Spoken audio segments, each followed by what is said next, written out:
எழுத தெரிந்தவங்களுக்கு பேச தெரியாது, பேச தெரிஞ்சவங்க எழுத தெரியாது, நடிகருக்கு இயக்க தெரியாது, இயக்க தெரியாத நடிகருக்கு நடிக்க தெரியாது, நிறையா விஷயம் சொல்லுவோம். ஆனால் ஒரு கடவுள் ஒட்டு மொத்தமாக எல்லா விஷயத்தையும் ஒரு மனிதர் கொடுத்துருக்காருன்னா அதனுடைய மரியாதைக்குரிய பாக்கியராஜ் சார் அவர்களுக்கு தான் பொருந்தும்.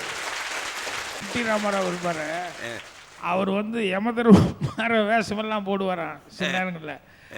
டப்பிங் பேச வரும்போது சில நேரங்களில் அந்த டப்பிங் பேச வரும்போது அந்த கெட்டப்போடையே வந்தால் தான் அந்த டப்பிங் பேசுறதுக்கு கரெக்டாக வரும் அப்படின்ட்டு. நிஜமாவா? ஆமாம், அவர் அந்த கெட்டப்போடையே வந்தால் தான் அந்த பேசுறதுக்கு அந்த துணி கிடைக்கும்னு சொல்லிட்டு சில நேரங்களில் அந்த மேக்கப் அந்த காஸ்டியூம் எல்லாம் போட்டே வந்து டப்பிங் பேச வருவார்னு சொல்லுவாங்க. எனக்கு இது கேட்டப்போ உண்மையிலேயே ஆச்சரியமாக இருந்தது. மாடுக்கு மூடு வருது, அது எப்படி பிடிச்சிங்க அந்த கான்செப்டை? இல்லை, அது ஆக்சுவலாக மாடு மூடு வர்றதில்ல. அதாவது படம் பார்க்குறவங்களுக்கு மாடு மூடு வர்ற மாதிரி அந்த ஃபீல் வரும். ஒரிஜினல் கான்செப்ட் அது இல்லையே. அப்புறம் பார்த்தா எப்படி இவ்வளோ வேகமாக வந்த மாடு நின்றுதுன்னா, நான் ஒரு பசு மாடை கொண்டு வந்து காளை மாடு பக்கத்தில் கொண்டு விட்டேன்.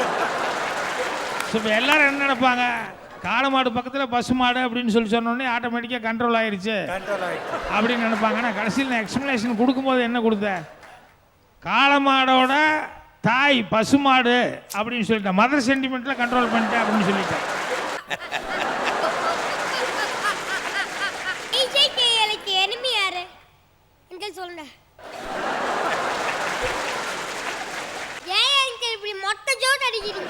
ஏன்பா நீ 4 அடிச்ச, நான் 1 அடிக்க கூடாதா?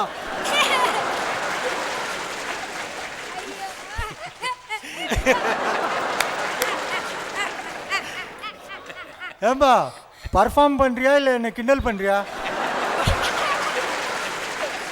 இல்லை, பெரிய ஆளுகிட்ட வேலை வாங்குறத விட சின்ன பசங்கிட்ட வேலை வாங்குறது ஈஸி. ஏன்னா சொன்னால் கேட்டுக்குவானுங்க, புரிஞ்சுக்குவானுங்க. அதில் ஒரு பையன் வந்து கொஞ்சம் லேட்டாக வருவான். ஆமாம், அவனை வந்து நான் கேட்பேன், ஏன்டா இவ்வளோ லேட்டாக வர்ற ஸ்கூலுக்கு அப்படின்னு சொல்லிட்டு கேட்பேன். அதுக்கு அந்த பையன் கூட டயலாக் சொல்லுவான், இல்லை நேற்று தான் உங்களுக்கு கல்யாணம் ஆச்சு, அதனால இன்னைக்கு லேட்டாக வருவீங்கன்னு சொல்லி எங்கள் பாட்டி சொல்லிச்சு.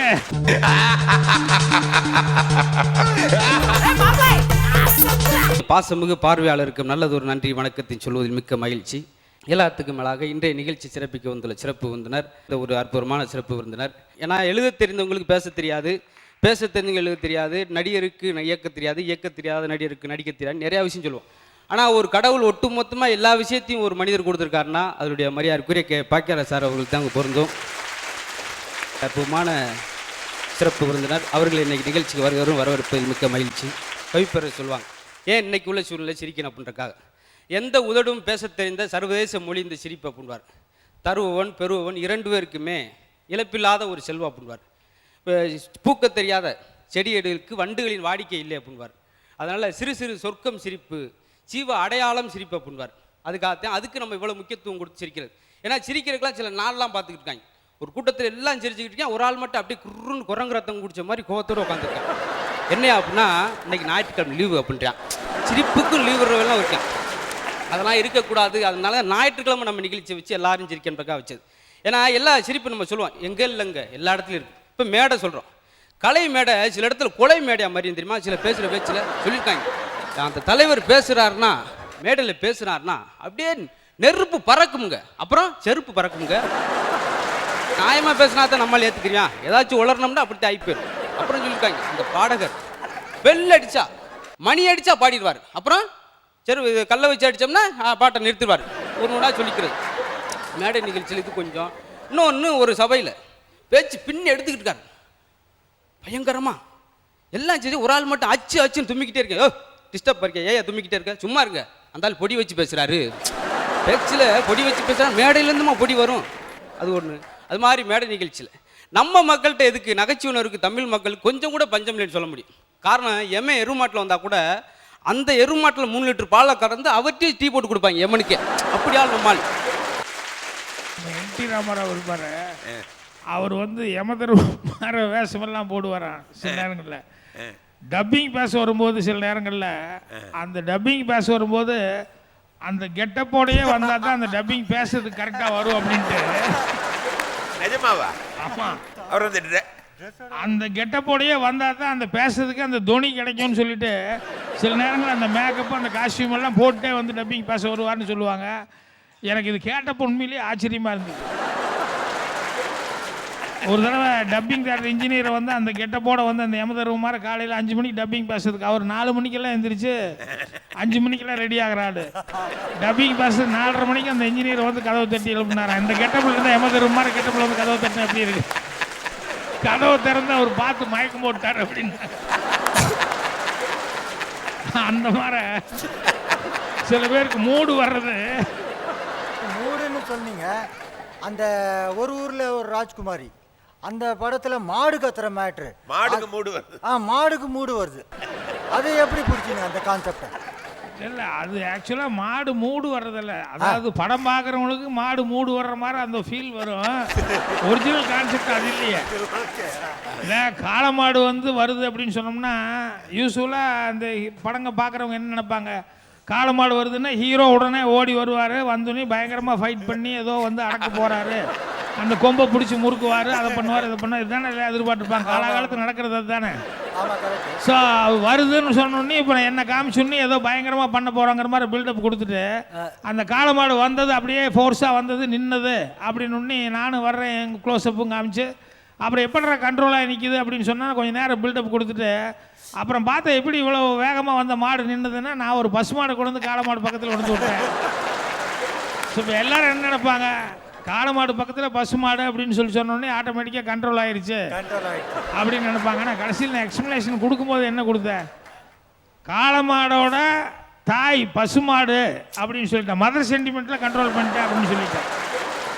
கொடா கொண்டதை நம்ம எப்படி சொல்லணும்னா அதை அழகாக சொல்லுவாங்க. ஒரு அம்மா வந்தாங்க டாக்டர்கிட்ட, எங்கள் வீட்டுக்காரு கோழி மாதிரி கொக்கோ கொக்கோ கொக்கோ கொக்கோன்னு குப்பையை பறிச்சுக்கிட்டே இருக்கார் டாக்டர். எவ்வளோ நாள் அம்மா? இது ஒரு 65 நாளாக அப்படித்தான் இருக்காரு. இப்படி பாதகத்தி மகளே, 65 நாளாக கோழி மாதிரி கொக்கோ கொக்கோன்னு தெரிஞ்சுக்கிட்டு இருக்கேன், கூப்பிட்டு வராமல் ஏன் இன்னைக்கு கூப்பிட்டு வர அப்படின்னு. இல்லை, இத்தனை நாள் முட்டை போட்டுக்கிட்டு இருந்தாரு, இன்னைக்கு தான் டக்கு நிறுத்திட்டார், முட்டை போடுறது நிறுத்திட்டாரு. இப்போ என்ன கொக்கோ கொக்கோன்ற நிறுத்தணுமா? இல்லைங்க, மறுபடியும் முட்டை போட வைக்கணும் அப்படின்னு. ஏன்னா அந்த அம்மா பிஸ்னஸே தொடங்கிருச்சு. நாமக்கல்ல ஒரு முட்டை பண்ணியே தொடங்கிருக்கியா அப்படின்னு பார்த்துட்டு இதெல்லாம் நம்ம என்னையா செய்ய முடியும்? இதை விட ஒருத்தன் தஞ்சாவூரில் ஆட்டை முழுகிட்டோம்னு வந்திருக்கான் டாக்டர்கிட்ட. டாக்டர் உடனே பாருங்க, ஆட்டை முழுகிட்டேன். ஏய், இதென்னா வாடிப்பட்டு சந்தைன்னு பார்த்தியா? ஆட்டை முழுங்கிட்டேன், மாட்டை முழுங்கிட்டேன்னு சொல்லி. ஆட்டெல்லாம் முழுங்க முடியாதுங்க, அது பெரிய பொருள். பெரிய டாக்டர் படித்தேன். நான் சொல்கிறேன், நீங்கள் நம்ப மாட்டீங்களா? ஆப்ரேஷன் பண்ண முடியாதா? பண்ணி முதல்ல ஆட்டை வெளியே எடுங்க. ஹலோ, ஆடு பெருசுங்க, நம்ப முடியாதுங்க. சீஃப் டாக்டர் சொன்னாங்க. அவர் வந்தார், தம்பிங்க பொறுமையாக சொன்னார், வாய் சின்னது, ஆடு பெருசு. அவர் இலக்கணமே நடத்திருக்காரு. சொல்லுங்க, உங்கள் என்ன வாய் வண்டி ஒரு கம்மா மாதிரி பெருசாக இருக்குது, சின்னதானே, ஒழுங்க முடியாது. நான் பணத்தை கட்டுறேன், மித்தபடி எனக்கு விளக்கம்லாம் தேவையில்லை. சரி, நம்ப மாட்டேன்னு சொல்லி இவங்க ஆப்ரேஷனே பண்ணியாச்சு. ஆப்ரேஷன் பண்ணி ஆட்டை வெளியே எடுத்த மாதிரி ஒரு இதுன்னு சொல்லி வெளியே ஒரு ஆட்டுக்குட்டியை கட்டி போட்டுட்டு மயக்கம் தெளிஞ்சு விட்டு கூப்பிட்டு வந்தாங்க. எடுத்தாச்சுங்க, அந்த இருக்கு ஆடு. சிரிச்சிருக்கேன். யார் என்னென்ன கேனேன்னு பார்த்தீங்களா? நான் சொன்னால் எல்லா இதுவும் நிற்கிறீங்களோ? நீங்கள் சொன்னால் நாங்கள் நம்பணுமோ? என்ன ஆடு அது? நான் செம்மறி ஆடை முழுங்க, நீங்கள் வெள்ளாட்டை கட்டி போட்டிருக்கீங்க ஐயா அப்படிக்கா. அவன் அப்படி மிரண்டார், எது சொன்னாலும் நம்ப மாட்டான். நான் அப்புறம் உண்மையிலே வெள்ளாடை கூட எடுத்தோம்னா என்ன சொன்னேன், என்ன நான் ஒட்டாடது வேணா நீங்கள் ஆணாடை கட்டி போட்டிருக்கேன்னு சொல்லி நீங்கள் அதுக்கு ஆப்ரேஷன் பண்ணீங்களான்னு சொல்லி சண்டைக்கு வந்துடுவாங்க. இப்படியெல்லாம் இது யாரும் செய்ய முடியாது. காரணம், அவன் செருப்பு வாங்கி அவனே அடிக்கிறது வந்து நம்மள்தான் பேச்சுறியே கும்பிட்டான். உன்ட்டு நான் போய் பேசுறேன் பாடுறா, நியாயமாக தாண்டா பேச்ச தொடங்கினேன். நியாயமாகவே தொடங்கவே முடியாது. ஒரு குத்துச்சண்டை வேற, பயங்கரமான மல்யுத்த வேற. இந்த தண்டியில் நடந்து போகிறேன் தெருவில். அந்த நேரம் யூரின் வந்திருக்கு. சரி, யூரின் டாய்லெட்டுக்கு போகும்போது எதுக்கு கோட்டோட போக, ஒரு மாதிரியா இருக்குன்னு சொல்லி கோட்டை வெளியே கழித்து தொங்க போடும்னு சொல்லி வெளியே ஆணியில் மாட்ட போயிருக்கான். யாரும் கோட்டை தூக்கிட்டு போயிட்டான்னு என்ன செய்யறது, கீழே எழுதி போடுறாரு, இந்த கோட் ஒரு பெரிய மல்யுத்த வீரனுடையது, பயந்துட்டு எடுக்க மாட்டாங்களாம். போயிட்டு வெளியே வந்தான், கோட்டை காணும். அது மேலே இன்னொரு எழுதி போட்டிருக்கான், இதை ஓட்டப்பந்த வீரன் எடுத்து ஓடி விட்டான் அப்படின்னு சொல்லி போட்டு போயிட்டான். தேவையாது, எத்தனைக்கு எந்த மூலையில் இருக்காங்க. நம்ம சுதாரணமாக தேர்த்தான் போச்சு. நான் விருது பெட்டி சனியில் விலைக்கு வாங்கின மாதிரி சில நேரம் நம்மளா பிரச்சனை வாங்கிட்டு போயிடுறது, ஒன்றும் நடக்காது. அதில் இந்த ரொம்ப ரிக்கட்டான சூழ்நிலை சிரிப்பு வரும். ரொம்ப கஷ்டமாக ரொம்ப சீரியஸான இருக்கடா ஹாஸ்பிட்டல். அங்கே வருவாங்க பாரு, போய் சொல்லி, என்னங்க சுரேஷ், நீ இருமல்னு டாக்டர்கிட்ட போனியே, டாக்டர் என்ன சொன்னார்? அவரும் அது இருமல்னு ஒத்துக்கிட்டாரு. ஒத்துக்கிறதுக்கு ஒரு டாக்டராக்க, அதே நம்மளுக்கு தெரியுங்களா கொக்குன்னு இருமுறது. இன்னொரு டாக்டர், நாக்கில் எச்சியா ஊறுது, நல்ல வேலை கரெக்டான டயத்தில் இருந்தீங்க, ஸ்டாம்ப் போட்டு பசையில் நிற்கிட்டு அப்படின்னு தொட்டு ஒட்டி எழுதியிருக்காரு. அந்த அதுக்கு அவனுக்கு பயன்படுற மாதிரியே வந்திருக்கு. ஒரு ஆள் வந்தார், எனக்கு பெரிய சொத்து இருக்கு டாக்டர், பிரச்சனை இல்லை, ஆனால் தொப்பை இருக்கு, கரைக்கணும். தெளிவாக சொல்லுங்கள், சொத்தை கரைக்கணுமா தொப்பையை கரைக்கணுமா? ஏன்னா ரெண்டு சேர்த்து சொல்லியிருக்காரு. இல்லைங்க, தொப்பையை தான் கரைக்கணும். அப்போ காவிரி ஆற்றுல கரைங்க, இல்லை ரொம்ப பக்கத்தூராக இருந்தால் கங்கை ஆற்றுல கரைங்க, ஒன்றும் இல்லையா கிணத்துல கூட கரைங்க அப்படின்ட்டு. நான் ஃபஸ்ட் ஸ்டாண்ட் நடக்கும் பாருங்க ஒரு விஷயமும், பெரிய கூட்டம், 2 பேருக்கு சண்டை இடையில கூட்டத்துலேருந்து ஒருத்தன் ரொம்ப நேரம் கழிச்சு விலை வந்தான். பார்த்தா சட்டெல்லாம் கசங்கி வேர்த்து விறுவிறுத்து ரத்தமாகும். ஏயா நாட்டுக்குள் போய் அடித்து சாகுறீங்க? அறிவுரை ஒரு ஆள், ஏன் அடித்து சாகுறீங்க? ஒன்றுக்கு ஒன்றா இருந்து பழங்கடா. சப்புன்னு அடித்தான். நான் விளைவிட போனவன்டா, விளைவிட போனவனுக்கு தான் அடி. அவன் அடித்து சண்டை வரவங்க பேசாமல் சர்பத்து குடிச்சிட்டு வீட்டுக்கு போயிட்டாங்க. நான் இப்போ குலதேசம் மாட்டிருக்கேன். உலகத்திலே தமிழ்நாட்டில் விளைவிட போனவனுக்கு அடி கிடைக்கிறது, வேறு எங்கேயும் அந்த மாதிரி நடக்காது. இது மாதிரி அது ஒரு சுவாரஸ்யம். இன்னொன்று நம்ம நிறையா விஷயம் சொல்கிறது. இந்த புதுசாக கார் வாங்கணுன்னே ஒரு ஷாப் கூப்பிட்டு போயிருக்கார். கொஞ்ச நாள் கழிச்சு ஒரு ஷாப்பில் நம்ம காரை பாருங்க சார். அவர் பார்த்தார், எதுவும் பேட்டரி மாற்றணுமா? அவர் 2 சுற்றி பார்த்துட்டு, பேட்டரி நல்லா இருக்கு, காரை மாற்றிருங்க. அது ஒன்று தான் உருப்படியாக இருக்கியா வண்டியில். ஏன்னா சிலர் சைக்கிள் வச்சுருப்பாங்க, பெல்லு போக மித்ததெல்லாம் சவுண்ட் வரும், கட்ட கட்ட கட்ட கட்ட கட்ட. அங்கே கிளம்புனாருன்னு இங்கே சத்தம் வரும், அப்படி வண்டி. அப்புறம் ஒரு அம்மா பஸ் ஸ்டாண்ட் நின்று திட்டிருக்கு ஆட்டோக்காரன். அவனை இவனே நீலாம் மரியாதை உள்ளவனே, நீலாம் பொம்பளை பிள்ளை பிறந்து என்னடா இருமா இருமா, ஏன் அந்த ஆட்டோக்காரன் அப்படி திட்டுற? அப்புறம் நான் வர்றியான்னு கேட்குறியான். அவன் தொழில் அப்புறம் கேட்காம என்ன செய்வான்? வர்றியாமாண்டா இந்த ஊருக்கு வர்றீங்களான்னு கேட்டுக்காது. அது மாதிரி நகைச்சுவை இல்லாத இடம்ல நம்ம அடிக்கடி சொல்கிறது. எப்பவுமே நிகழ்ச்சியில் நிறைவு ஒரு செய்தி சொல்கிறது. காலங்காலமாக ஒரு 40-50 வருஷமாக ஒரு பிச்சைக்காரன் ஒரே இடத்துலேருந்து பிச்சை எடுத்துக்கிட்டு இருந்தான். ஆயுசு முடிஞ்சு 85 வயசில் அதே இடத்துல உயிரை விட்டார். அப்போ அந்த பக்கத்தில் இருந்த பகுதியில் மக்கள்லாம் இவனை புதைக்கிறதுக்கு எதுக்கு இன்னொரு இடத்துல போய், அதுவும் ஒரு பொட்டல் தான் அப்படின்னு சொல்லி அந்த இடத்துல ஒரு குழியை தோண்டி புதைக்கிறக்காக குழியை தோண்டினாங்க. குழியை தோண்டும்போது உள்ள ஒரு புதையல் இருந்துச்சு, தங்க புதையல். பிரமிச்சு போனாங்க. இவ்வளவு வருஷத்துக்கு கீழேயும் இதில் தங்கம் இருந்திருக்கு, அது தெரியாமலே அவன் பிச்சை எடுத்துக்கிட்டு இருந்திருக்கானே. இது ஒரு கற்பனை கதையாக இருந்தால் கூட இது நம்மளுக்கு கொஞ்சம் பொருந்தும். எப்படி அவன் இந்த பிச்சைக்காரன் தனக்கு கீழே புதையலை வச்சுக்கிட்டு பிச்சை எடுத்தானோ அது மாதிரி நம்மளும் எப்பயுமே மகிழ்ச்சியை வச்சுக்கிட்டே நம்ம துக்கத்தில் இருக்கோம். அப்படி ஆயிடுச்சு இப்படி ஆயிடுச்சு அப்படின்னு சொல்லி. அதாவது பெர்னாட் ஷா சொல்வார், உன் மகிழ்ச்சி வந்து பணத்தை சேர்ந்ததில்லை, அது மனத்தை சேர்ந்தது. நம்மளால் மகிழ்ச்சியாக இருக்க முடியும் நினச்சோம்னா இருக்க முடியும். ஆனால் இக்கட்டான சில குடும்ப இடர்பாடுகள்னால நம்மளால் இருக்க முடியலன்னு சொன்னால் கூட இந்த ஞாயிறு பொழுதே உங்களுக்கு நல்ல பொழுதாக ஒரு மகிழ்ச்சி பொழுதாக மாற்றுவதில் எங்களுக்கு வாய்ப்பு கொடுத்த உங்கள் அத்தனை பேருக்கு நன்றி சொல்லி இந்த நல்ல நிகழ்ச்சியில் விடைபெறும் நண்பர்களை நன்றி வணக்கம். சொத்து மதுரையினுடைய சொத்து என்னென்னா, அவர்கிட்ட நான் முதலையும் கவனிச்சிருக்கேன், அப்பப்போ டிவியில் பார்க்கும்போதும் கவனிச்சிருக்கேன். அவர்கிட்ட ரொம்ப பிடிச்ச ஒரு சமாச்சாரம் என்னென்னா, நகைச்சுவையாக சொல்கிறது மட்டுமல்ல, நான்ஸ்டாப்பாக மெமரி பவருங்கிறது இருக்குல்ல, எதுவுமே யோசிக்காமல் அப்புறம் ரீகலெக்ட் பண்ணாமல் நான்ஸ்டாப்பாக டக்கு டக்கு டக்கு டக்குன்னு சொல்லிட்டு இருக்கிறதுக்கு பாருங்கள், அந்த பவர் தான் ரொம்ப ஆச்சரியமான ஒரு சமாச்சாரம். அவர் ஜோக்கை தவிர மற்றதெல்லாம் எதுவும் யோசிக்கிறது இல்லை. சாப்பிட்டீங்களான்னா அது யோசிக்கிறாரு, சாப்பிட்டோம். பட் ஜோக்கு கேட்டால் டக்கு டக்குன்னு சொல்லிடுறாரு. அதான் ஒன்றுக்கு ஒன்று ஒரு ரிலேஷன்ஷிப் இருந்தால் கூட அது கரெக்டாக வந்து ஞாபகப்படுத்தி சொல்லலாம். ஆனால் அவர் சொல்கிறதுல ரிலேஷன்ஷிப் இல்லாமல் நிறைய ஜோக்ஸ் இருக்கும். எங்கேயோ ஒன்றுக்கு ஒன்று சம்மந்தம் இல்லாமல் ஏதோ டாக்டர்லேருந்து ஆரம்பிப்பார், அப்புறம் மறுபடியும் திடீர்னு ஒரு மேடை பற்றி ஒன்று சொல்ல ஆரம்பிப்பார், அப்புறம் வேறு ஏதாவது ஒன்று ஒரு ஆட்டோக்காரர் அப்படின்னு சொல்லி சொல்ல ஆரம்பிப்பார். ஆடை முழுங்கிட்டேன்னு சொல்லி சொன்னார். ஆமாம், இது ஒரு ஜோக்கு தான். ஆனால் அந்த ஜோக்கு வந்து அவர் டெவலப் பண்ணிக்கிட்டு சொல்கிற மெத்தட் இருக்குல்ல, ஆமாம், சிம்பிளாக சொல்லக்கூடிய மேட்ரு தான். ஆனால் சிம்பிளாக சொல்கிறது வந்து அவர் கொஞ்சம் டெவலப் பண்ணிக்கிட்டார். ஸோ டெவலப் பண்ணி சொல்லும்போது அது அவருடைய ஒரு கற்பனா சக்தியும் கொஞ்சம் கூட சேர்த்துக்கிட்டார். முத்து நல்லா, அதாவது மெமரி பவர் ரொம்ப நல்லா இருக்குது, ஜோக்ஸ் அதே மாதிரி நல்லா டெவலப் பண்ணிருக்கீங்க. உங்களுக்கு நான் வந்து இங்கே வந்து பார்க்குறதுங்கிறத விட அப்பப்போ வந்து அஸ்து போகுது மற்ற நிகழ்ச்சிகளை நான் வந்து பார்த்துக்கிட்டே இருக்கிறேன் டிவியில். நல்லா பெட்டராக பண்ணிகிட்டே இருக்கிறீங்க. மேலும் மேலும் வளர என்னுடைய வாழ்த்துக்களை தெரிவிச்சுக்கிறேன். ரொம்ப நன்றிங்க சார். நன்றி நன்றி நன்றி. சிறப்பு விருந்தினர் பாக்கியராஜ் அங்கிள் அவர்களுக்கும், மதன் பாபன்கள் சித்துபாபன்கள் அவர்களுக்கும், சன் டிவி நேயர்களுக்கும் என் வணக்கத்தையும் நன்றியையும் தெரிவித்துக் கொள்கிறேன். அங்கிள், நீங்க என்ன செஞ்சு ஆசை போறீங்க? வீரபாண்டி ரத்தமாமன் மடிச்சமட்ல ஸ்கூல்ல சேர்த்த போறாங்க. ஆனா அவருக்கு சீட்டு கிடைக்கல. ஒருத்தர் சீட்டு வாங்கி கொடுத்த லஞ்சம் கேட்கிறாரு. அவரு வேற யாரும் இல்ல, ஜாக்சன் தான் மறுஜம் மட்டும் வந்திருக்காரு. அவரு மறுஜன்மா. உடனே வீரபாண்டி ரத்தமாமனுக்கு கோவம் வந்துச்சுன்னா அவரு எப்படி பேசுவாருன்னு எதிர்பார்க்கலாம். இதான் கான்செப்ட். இதான் கான்செப்ட். சூப்பர். உடனே அசைச்சிருங்க. லஞ்சம், ஊழல், திருட்டு, கொலை, படிக்க மனம் துடிக்கிறது, பாரதம் தாத்தா என்னை அழைக்கிறது. எடுக்கேன் கொடுக்கவில்லை சீட்டு, உனக்கேன் கொடுக்க வந்து லஞ்சம்.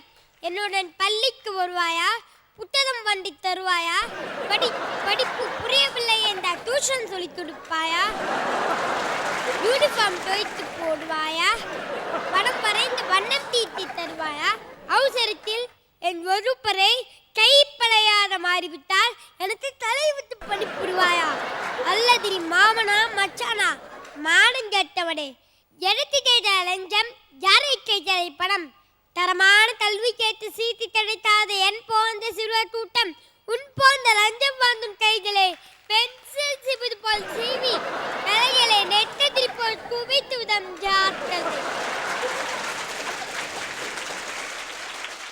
சூப்பரா பண்ணீங்க. அடுத்து என்ன பண்ண போறீங்க? ஜோக் சொல்ல போறேன். அத்தத்துங்க. ஒரு பையன் டெஸ்ட் பேப்பர் எடுத்து அவன் அப்பா கிட்ட காமிச்சானா. அவன் அப்பா சொன்னாரு, என்னடா டெஸ்ட்ல 0 மார்க் வந்தீங்க? ஐயோ அப்பா, அது 0 இல்லப்பா, என் டீச்சரு நான் நல்லா படிக்கிறத பார்த்தாங்கப்பா. ஒருத்தர் நியூஸ் பேப்பரை படிச்சுட்டு பத்திரிக்கை சொன்னாரு, என்ன சார் இந்த நியூஸ் பேப்பர் எதுவுமே தாரசாரமாவே இல்லை. எழுத்தாளர் சொன்னாரு, உங்களை படிக்க சொன்னா யார் நக்கி பார்த்த சொன்னது. மாதிரி ஒருத்தர் ஒரு பொண்ணுகிட்ட சொன்னாரு, பிரியா பிரியா நம்ம வீட்டுக்கு போயிருந்தேன், இனிமேல் நம்மளுக்கு கல்யாணம் ஆகணும்னே தோணல. அதுக்கு அந்த பொண்ணு சொன்னா, என்னாச்சு என் அப்பா பார்த்தீங்களா? அதுக்கு அந்த பையன் சொன்னா, உங்க அப்பா ஒன்றும் பார்த்தல, உங்க தங்கச்சிய பார்த்தேன். ஒருத்தர் அந்த நாயை தூக்கின்னு வெட்னரி டாக்டர் அழைச்சிட்டு போனாரு. டாக்டர் என் நாயால செய்ய குறைக்கவே முடியல டாக்டர். அதுக்கு டாக்டர் சொன்னாரு, 100 ரூபாய் ஃபீஸ் ஆகும். டாக்டர் கொஞ்சம் குறைங்க டாக்டர். அதுக்கு அந்த டாக்டர் சொன்னாரு, என்ன நான் குறைக்கணுமா நாய் குறைக்கணுமா? ஏபிக்கு போட்டுடுச்சா என்ன பண்ணோம்? சிடி போட்டு பார்க்கும். இஎஃப்க்கு உடம்பு சரியில்லைன்னா என்ன பண்ணோம்? மனம் பாபஞ்சு ஜிஹெச்சுக்கு போகுமா? ஐயோ அது நான் சொல்லிடுறேன்ல, ஏனிய சொன்னீங்க தெரியாதுன்னு சொல்லுங்க. ஐஜேகேஎலுக்கு எனிமி யாரு எங்க சொல்லுங்க. நீங்களே சொல்லிருங்க. யமன்டா. சாந்திராக்கா ஓபி ரேஷன்க்கு போனா எங்க நிக்கும்? சாண்ட்ரா அக்கா பயங்கர ஷார்ப்பு. அப்போ ஏபிசிடியே தெரியாது போல இருக்கு. கியூல தான் நிக்கும். சரி பரத், உங்க லெவலுக்கு நான் ஒரு கேள்வி கேட்கட்டுமா? ஏ ரோல உட்காந்தா படம் தெரியாது, ஏன் சொல்லுங்க? எனக்கு தெரியாது. பீரோ மறிக்கும். அங்கிள் ஏன் அங்கிள் இப்படி மொட்டை ஜோட் அடிக்கிறீங்க? ஏன்பா நீ 4 அடிச்ச, நான் 1 அடிக்க கூடாதா?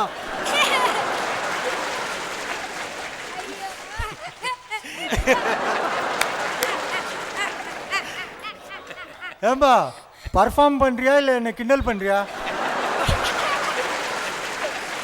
துருவா இப்படி மேல போகுது. பாத்தியா, இந்த கிண்டல் தான் வேணான்றது, மறுபடியும் கிண்டல் பண்றப்ப.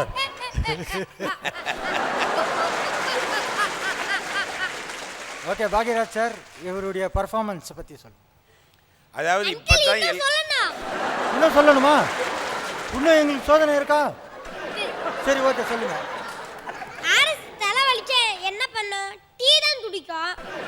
எல்லாம் இந்த சாண்ட்ராவாலே ஆயிடுச்சு. ஒரு கேள்விக்கு பதில் சொல்லாத காரணத்தால அவரே கேள்வி கேட்டு அவரே பதில் சொல்லிட்டு எங்களுக்கெல்லாம் ரொம்ப அவமானம் ஆகும். நீ பதில் சொல்லியிருந்தா அந்த பையன் நான் உங்ககிட்ட கேள்வி கேட்டுருப்பான்ல. சித்தப்பா அங்கிள் சொல்லுமா. உங்க வாட்ச்ல கரெக்ட் டைம் காமிக்குமா? கரெக்ட் டைம் காட்டும். ஐயோ அங்கிள், அது எப்படி காட்டும்? நீ தானே பார்க்கணும். நன்றி நன்றி நன்றி. என் வாயை மூடுறதுக்குன்னே நீ நன்றி சொல்லி ஓடுற பார். அதாவது இது சின்ன குழந்தைங்க சில சமயம் பண்ணும்போது ஒவ்வொருத்தருக்கும் ஒவ்வொரு மேனரிசம் இருக்கும். அதில் இவருக்கு ஒரு மாதிரி மேனரிசம் தான். எல்கேஜிலேருந்து யூகேஜி போயிருக்காரு. ஆமாம். இவரோட பர்ஃபார்மன்ஸ் பற்றி என்ன சார் நினைக்கிறீங்க? இல்லை வரும்போது தான் கொஞ்சம் பயந்துட்டு வந்த மாதிரி இருந்தது. அதுக்கப்புறம் அவர் பயப்படலை, நம்ம தான் பயந்துக்கணும். அந்த மாதிரி அவர் பாட்டில் சரளமாக பேச ஆரம்பிச்சிட்டாரு. அப்புறம் நடுவில் நம்ம நிறுத்தவே முடியல, இருங்க இன்னும் முடியல அப்படி. அவர் என்ன ஆரம்பிச்சாரோ கடைசி வரைக்கும் விடாமல் சொல்லியே ஆகணும்னு தீர்மானமாக சொல்ல ஆரம்பிச்சிட்டார். பரவாயில்ல, தைரியமாக சொல்கிறாரு. என்ன மனசில் மனப்பாடம் பண்ணியிருக்காரு அதெல்லாம் விடாமல் சொல்லிடணும்னு சொல்லி. சில பேர் நடுவில் என்ன எதாவது இன்டர்கட் பண்ணோன்னு வச்சுக்கோ, உடனே நான் போகிறேன்னு ஆரம்பிச்சிருவாங்க, இல்லைன்னா அம்மாவை பார்க்க ஆரம்பிச்சிருவாங்க. அவர் அதெல்லாம் ஒன்றும் பயப்படாமல் தைரியமாக சொல்லிட்டார். அதில் முந்தானை முடிச்சு அது ரொம்ப பெரிய ஹிட்டான படம். அதில் நீங்கள் ஹீரோயின் தவிர வேறு அப்பா கேரக்டர் தவிர எல்லாம் வந்து சின்ன சின்ன சிண்டு வாண்டு நண்டு சிண்டு தான். அது எப்படி செலக்ட் பண்ணி அப்படி பண்ணிங்க? அது சமயத்துக்கு வந்து சில நேரங்களில் பெரிய ஆளுகிட்ட வேலை வாங்குறத விட சின்ன பசங்கிட்ட வேலை வாங்குறது ஈஸி. ஏன்னா சொன்னால் கேட்டுக்குவானுங்க, புரிஞ்சுக்குவானுங்க. அதில் ஒரு பையன் வந்து கொஞ்சம் லேட்டாக வருவான். ஆமாம். அவனை வந்து நான் கேட்பேன், ஏன்டா இவ்வளோ லேட்டாக வர்ற ஸ்கூலுக்கு அப்படின்னு சொல்லிட்டு கேட்பேன். அதுக்கு அந்த பையன் கூட டயலாக் சொல்லுவான், இல்லை நேற்று தான் உங்களுக்கு கல்யாணம் ஆச்சு, அதனால் இன்றைக்கி லேட்டாக வருவீங்கன்னு சொல்லி எங்கள் பாட்டி சொல்லிச்சு. அப்புறம் பார்த்தா திடீர்னு பெல் அடிச்சுது, அதுதான் அப்புறம் எந்திரிச்சு வந்தேன் அப்படின்னு சொல்லுவான். அவன் எப்படின்னா அவனுக்கு டைலாக்லாம் சொல்லி கொடுத்துட்டு கிளாப்பின்னு சொல்லிவிட்டு அதுக்கப்புறம் அட்மாஸ்பியர்லாம் ரெடி பண்ணுவான். எல்லாம் ரெடி பண்ணிவிட்டு எல்லாம் ரெடியாப்பான்னு சொல்லிவிட்டு அதுக்கப்புறம் ஸ்டார்ட் சவுண்ட்னு சொல்லிவிட்டு சொன்னதுக்கப்புறம் நம்பர் சொல்லிவிட்டு கிளாப் அடிச்சுட்டு போனதுக்கப்புறம் அப்படின்னு சொல்லும்போது பார்த்தா அவன் அப்படியே சாஞ்சி தூங்கிட்டான். அந்த ஒரு கேப் விட்டதில் தூங்கிட்டான். மத்தியானம் 2:45 3 மணி ஸ்டார்ட் பண்ணுது. அப்புறம் அவனை எழுப்பி விட்டாங்க. என்னடா இது, இப்போ தானே டைலாக்லாம் சொல்லி கொடுத்தேன், கிளாப்புன்னு சொல்லிவிட்டு அதுக்குள்ளே இல்லை. நான் தான் சொன்னேன்ல மத்தியானம் கொஞ்ச நேரம் தூங்குவேன்னு, நான் 4 மணிக்கு வரைக்கும் தூங்குவேன்னு சொன்னேன். அப்புறம் அதுக்குள்ளே எழுப்பி கூப்பிட்டு வந்தேன், அப்புறம் நான் என்ன பண்ணுறது? ஸோ அந்த மாதிரி ஒவ்வொரு பையனும் ஒவ்வொரு மாதிரி. ஓகே, தூங்கிடுவார் போல இருக்குது, கொஞ்சம் அனுப்பிச்சிட்டா நல்லா இருக்கும். ஓகே, வாழ்த்துக்கள் பா. பேர் என்ன? பரத். பரத். படிப்பையும் கொஞ்சம் கான்சன்ட்ரேட் பண்ண. நல்லா வாழ்த்துக்கள். நன்றி நன்றி நன்றி. மறக்காம லைக் பண்ணுங்க, ஷேர் பண்ணுங்க, சப்ஸ்கிரைப் பண்ணுங்க. இப்போ கீழே இருக்க பெல் பட்டனை ப்ரெஸ் பண்ணுங்க. அசத்தல் டிவியை பார்த்து என்ஜாய் பண்ணுங்க. பாய்.